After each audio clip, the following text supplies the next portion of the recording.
അല്ലെങ്കിൽ എന്തെങ്കിലും പരിപാടി വരുന്ന സമയത്ത് ഒരു ജമ്മാന്തര ഡ്രസ്സിങ് ആയിരിക്കും.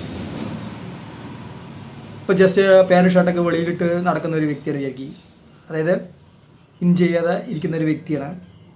അല്ലെങ്കിൽ സ്ത്രീകളൊക്കെ നോർമൽ ഡ്രസ്സിങ്ങാണ് പറഞ്ഞു കഴിഞ്ഞാൽ ആ ഒരു ഫങ്ഷൻ സമയത്ത് കടന്ന് പാൻറ്റും ഷർട്ടും ഇൻ ചെയ്ത് മറ്റേ എന്താ പറയുക സാരി ഉടുത്ത പെണ്ണ് പെട്ടെന്ന് തന്നെ രാച്ചിയും കോച്ചയും മറ്റേ ഫാഷനബിളായിട്ടുള്ള ഡ്രസ്സ് ഇട്ടിട്ട് ഒരു ജമ്മാന്തര മേക്കപ്പ് ഇട്ടിട്ട് അവിടെ നിൽക്കണ കാണാം. പെട്ടെന്ന് തന്നെ ഇവർ നോർമൽ ഡ്രസ്സ് ഇട്ടിട്ട് പെട്ടെന്ന് ഒരു സുപ്രഭാതത്തിൽ പറഞ്ഞു കഴിഞ്ഞാൽ നോക്കുകയും ചെയ്യും, അല്ലെ അതെന്താ ഇമാതിരി ഭാഷ കെട്ടും കാണിച്ച് നിൽക്കുന്നതെന്ന്. മറ്റേ ആദ്യം പറഞ്ഞ കൂട്ടരെ എന്ത് ഡ്രസ്സ് ഇട്ടാലും ആളുകൾ ശ്രദ്ധിക്കില്ല. കാരണം ആ ചെറുപ്പം മൂലം അറിയാം ഇയാൾ ഫാഷനാണ്, അയാൾക്ക് പിന്നെ ഇപ്പോൾ എന്ത് വേണമെങ്കിൽ ഇടാനുള്ള സ്വാതന്ത്ര്യം ഉണ്ട് കേട്ടോ. രണ്ടാമത്തെ കൂട്ടൻ്റെ കാര്യമാണ് ഇപ്പോൾ പറഞ്ഞത്. പിന്നെ മൂന്നാമതൊരു വിഭാഗമുണ്ട്. ആ ടീമുകളെന്ന് പറയുന്നത് എത്ര പൈസ ഉണ്ടെങ്കിലും ശരി, കോടികൾ ഉണ്ടാവും, ലക്ഷങ്ങൾ ഉണ്ടാവും, ചിലപ്പോൾ അവർ നല്ല ജോലി ഉണ്ടാവും, എല്ലാ സെറ്റപ്പും ഉണ്ടാവും. പക്ഷെ ചെറുപ്പകാലം മുതൽ തന്നെ എന്തായിരിക്കും ഡ്രസ്സിങ്ങിൽ അവർ ശ്രദ്ധിക്കുകയില്ല, പിച്ച ലെവലായിരിക്കും. എല്ലാം ഉണ്ടാവും, എല്ലാ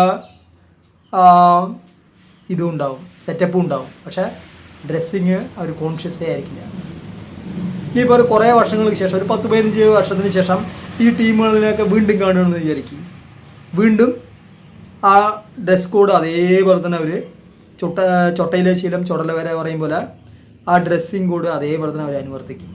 ആദ്യത്തെ ടീമുകൾ ഒരു 15 കൊല്ലം മുമ്പ് അവർ എങ്ങനെ ഡ്രസ് കോഡ് എങ്ങനെ ഉണ്ടായിരുന്നോ ഫാഷനബിളായിട്ട്, അതേപോലെ തന്നെ അവർ ഇപ്പോഴും കാണും. മറ്റേ ടീമുകളും അതേപോലെ ഉണ്ടാകും. രണ്ടാമത്തെ ടീമുകളും ഒരു സുപ്രഭാതത്തിൽ നല്ല ഡ്രസ്സ് എടുത്തിടും.